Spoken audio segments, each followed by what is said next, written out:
Hello everyone, welcome back to Easy English. Stylish English बोलने के लिए जो हम 50 स्मार्ट फ्रेजेस सीख रहे हैं, उसका ये 6 पार्ट है। इस वीडियो में हम वो सभी सेंटेंसेस कवर करेंगे जो हमारे फ्रीक्वेंटली रिपीटेड सेंटेंस को फ्रेजेस के थ्रू आपको बताएं। Guys, my name is Bani Yadav and you watching me on Easy English. Before going to start the video, I request you all, if you are new in the channel, please subscribe to the channel, and if you are already a subscriber, then press the like button and share the video. So without further ado, let's begin. First sentence है किस्मत उसके साथ नहीं है। English में कहिए ही is down on his luck. He is down on his luck. For example, कोई person है जिसके साथ चीज़ें अच्छी नहीं हो रही हैं, उसका हर काम गड़बड़ हो जाता है। तब आपने सुना होगा कि लोग कहते हैं कि किस्मत उसके साथ नहीं, या फिर कहते हैं कि उसकी किस्मत साथ नहीं दे रही है। इस बात को अगर इंग्लिश में कहना चाहें तो आप कह सकते हैं he is down on his luck. Next sentence, क्या सोच रहे हो? पूछिए। A penny for your thoughts. A penny for your thoughts. किसी से पूछना चाह रहे हो कि आप क्या सोच रहे हो। इंग्लिश में कहते हो आपकी what are you thinking, but आप फ्रेजेस के थ्रू अगर बोलना चाहें तो आप कह सकते हैं a penny for your thoughts. Next sentence, अब पानी सर से ऊपर हो गया है। इंग्लिश में कहिए that's the last straw. That's the last straw. For example, कोई पर्सन है, आपको बहुत कुछ गलत बातें कह रहा है, आप बहुत देर से सुन रहे हो, लेकिन एक लिमिट के बाद कहते हो अब बस चुप हो जाओ, पानी सर से ऊपर जा रहा है। ये पानी सर से ऊपर हो गया है, तो कहिए that's the last straw. Next sentence, ये तो बहुत थोड़ा सा है। इंग्लिश में कहिए it's just a drop in a bucket. It's just a drop in a bucket. For example, कोई पर्सन है जिसे किसी चीज़ की ज़्यादा नीड है, मतलब कोई पर्सन है जिसे खाने की ज़्यादा नीड है और आप उसे थोड़ा सा ही खाना देते हो। तो एक आपने बहुत फेमस कहावत हिंदी में सुनी होगी, ऊँट के मुंह में जीरा। इस बात को अगर आप इंग्लिश में कहना चाहें तो आप कह सकते हो it's just a drop in a bucket. Next sentence, मैं फूंक फूंक कर कदम रख रही हूँ। इंग्लिश में कहिए I am walking on एक्शेल्स। I am walking on एक्शेल्स।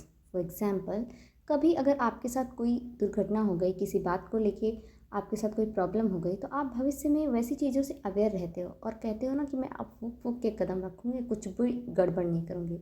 English में कहना चाहो तो आप कह सकते हो I am walking on एक्शेल्स। Next sentence, अब तुम्हें देखना है कि क्या करना है। इंग्लिश में कहिए the ball is in your court now. The ball is in your court now. For example, आप कोई नया बिजनेस स्टार्ट करना चाहते हैं और उस बारे में आपने अपने फादर को आइडिया दिया। फादर ने उसके ड्रॉबैक्स भी बताए आपको। उसके बाद वो कहते हैं ना कि मैंने तो जो बताना था वो बता दिया, अब तुम्हें देखना है कि क्या करना है। इस बात को वो अगर इंग्लिश में कहना चाहते हैं तो वो कह सकते हैं the ball is in your court now. Next sentence, वे बिल्कुल एक जैसे हैं। कहिए they are like two peas in a pod. They are like two peas in a pod. For example, आप और आपका फ्रेंड दोनों की हरकतें बिल्कुल एक जैसी लगती हैं, हर काम आप बिल्कुल एक जैसे करते हो। तब लोग देख के कहते हैं ना कि वो दोनों बिल्कुल एक जैसे हैं। तो अगर कोई ये कह रहा है कि वे बिल्कुल एक जैसे हैं, वो इंसान इंग्लिश में ऐसे कह सकता है they are like two peas in a pod. Next sentence, मैं बहुत खुश हूँ। कहिए I am over the moon. I am over the moon. For example, आज आपका बर्थडे है और आज आप बहुत खुश हो, आपके मन का सारा काम हो रहा है। तो अगर ये आप बोलना चाह रहे हो कि आज मैं बहुत खुश हूँ, आप कहिए I am over the moon today. Next sentence, मेरी तबीयत ठीक नहीं है। इंग्लिश में कहिए I am under the weather. I am under the weather. General English में आप बोलते हो I am not feeling well, but phrases में आप कहोगे I am under the weather. For example, आपकी तबीयत ठीक नहीं है, आपके दोस्त ने पूछा क्या हुआ, तो आप कहते हो ना कि मैं अच्छा नहीं फील कर रहा हूँ, मेरी तबीयत ठीक नहीं है। इंग्लिश में कहिए I am under the weather. Next sentence, जो हो गया सो हो गया। इंग्लिश में कहिए let bygones be bygones. Let bygones be bygones. अक्सर देखते हो कि जब आपसे कुछ गड़बड़ हो जाती है, फिर आप उसके ऊपर पछताते रहते हो, तो मम्मी कहती है ठीक है कोई बात नहीं, जो हो गया सो हो गया। मम्मी को इंग्लिश में कहना चाहिए let bygones be bygones. Next sentence, घुमा फिरा कर बातें मत करो। कहिए don't beat around the bush. Don't beat around the bush. For example, आपका कोई क्लासमेट है, आपके पास आता है और आपसे पूछता है कि आपके फ्रेंड के बारे में उसे जानकारी चाहिए, बट वो डायरेक्ट नहीं पूछता, घुमा फिरा के बता रहा है। आपको समझ में आ जाता है, आप कहते हो ना कि घुमा फिरा कर बात मत करो, जो कहना है सीधे सीधे बोलो। इंग्लिश में कहिए don't beat around the bush, ask directly what you want to know. Next sentence, अर्थ को समझो। इंग्लिश में कहिए read between the lines, read between the lines. For example, आपको क्लास में चैप्टर पढ़ाया जाता है, हिंदी का चैप्टर रहता है, फिर भी उसे और एक्सप्लेन किया जाता है। क्यों? क्योंकि आपको उसका अर्थ समझाया जाता है। तो जब आप लाइन पढ़ रहे हो कोई और अगर कहना चाह रहे हो कि इसका अर्थ समझो, तो आप इंग्लिश में कहिए read between the lines. Next sentence, हम इस बात पर सहमत हैं। इंग्लिश में कहिए we are on the same page, we are on the same page. For example, class में किसी बात को लेकर बहस हुई, आपके फ्रेंड ने उसका अपोज किया, टीचर के पास गए, टीचर ने बोला कौन कौन इस बात से एग्री हो, तो सब कहते हैं ना कि मैम हम भी इस बात से सहमत हैं। तो आप क्या कह सकते हो? Ma'am we are on the same page. Next sentence, मुश्किल का सामना डट के करो। इंग्लिश में बोलिए take the bull by the horns, take the bull by the horns.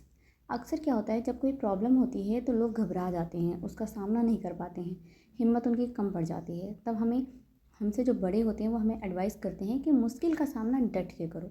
उन्हें इंग्लिश में कहना चाहिए take the bull by the horns. Next sentence, चाहे जो भी करके इसे करो। कहिए do it by hook or by crook, do it by hook or by crook.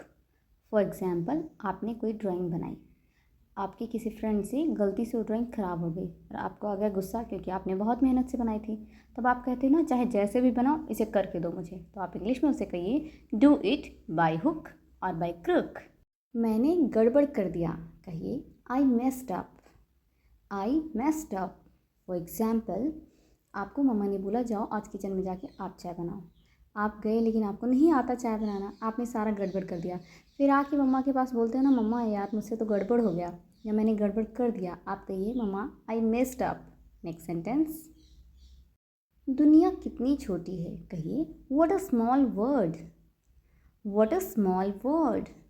For example, आप किसी पर्सन से आज मिले और कुछ टाइम बाद आप किसी दूसरे रिलेशन में गए और देखा वहाँ सेम पर्सन मिल गया आपको, तो आप उससे बात करते हो, उसके बाद कहते हो ना यार दुनिया कितनी छोटी है। आप इंग्लिश में कहिए what a small word. Next sentence, तुम आ गए। कहिए you made it, you made it. For example, आपका बर्थडे है, आपके यहाँ पार्टी है और आप अपने बेस्ट फ्रेंड का वेट कर रहे हो, जैसे ही वो आता है आप खुश हो जाते हो और कहते हो ना कि तुम आ गए। इंग्लिश में कहिए you made it. Next sentence, कोई दिक्कत नहीं है। कहिए नो स्वेट, नो स्वेट। जैसे किसी ने कहा ये काम कर दो, फिर वो पूछता है कि आपको कोई दिक्कत तो नहीं है, आप उससे कहते हो नहीं, तो आप कहिए no sweat. Next sentence, deal हो गई। कहिए it's a deal, it's a deal. For example, किसी काम को करने में आप दोनों ने सहमति जता दी और कहा ठीक है इतना तुम कर दो इतना मैं कर दूँ, उसके बाद कहते हो ना ठीक है डील डन, कहिए it's a deal. Next sentence, आराम से करो। कहिए take it easy, take it easy.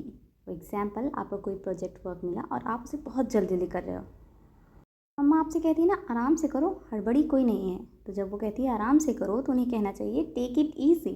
Next sentence, मुद्दे पर आओ। कहिए get to the point, get to the point. For example, कोई पर्सन आपको कुछ जानना चाहता है, पूछना चाहता है आपसे, लेकिन वो घुमा घुमा के बात करता है, तो आप कहते हैं ना इधर उधर की बात मत करो, सीधे मुद्दे पे आओ। आप कहिए come to the point. Next sentence, मुझे नहीं पता। कहिए beats me, beats me. Generally जब आपको कोई चीज़ नहीं पता होती है तो आप कहते हो I don't know, but phrase में आप कहिए बीट्स मी। नेक्स्ट सेंटेंस, आपका क्या कहना है। इंग्लिश में कहिए व्हाट डू यू से, व्हाट डू यू से। फॉर एग्जाम्पल, टॉपिक है जिसमें सबकी राय ली जा रही है, फिर आपसे भी पूछा जाता है कि आपका क्या कहना है। जो पर्सन पूछ रहा है कि आपका क्या कहना है, उसे इंग्लिश में पूछना चाहिए व्हाट डू यू से। नेक्स्ट सेंटेंस, बिना परिश्रम कुछ भी हासिल नहीं होता। ये बहुत फेमस कहावत है कि बिना परिश्रम किए कुछ भी हासिल नहीं होता।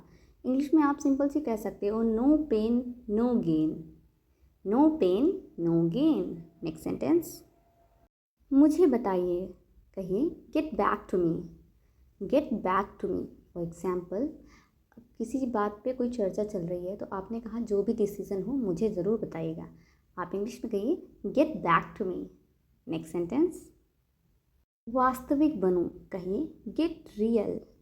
गेट रियल, या फिर कह सकते हो बी रियल। आजकल दिखावे की दुनिया है, लोग जो होते हैं वो दिखाते नहीं हैं। तो अगर आप ऐसे में उनसे ये कहना चाह रहे हो कि रियल बनो, वास्तविक बनो, इंग्लिश में उनसे आप कहिए गेट रियल।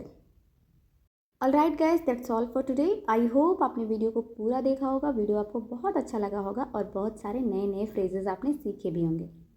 अगर आपको वीडियो अच्छा लगा है तो प्लीज़ वीडियो को लाइक करें, ज़्यादा से ज़्यादा शेयर करें अपने फ्रेंड्स और फैमिली के साथ। और चैनल पे पहली बार विजिट कर रहे हैं तो प्लीज़ चैनल को सब्सक्राइब करना बिल्कुल भी ना भूलें।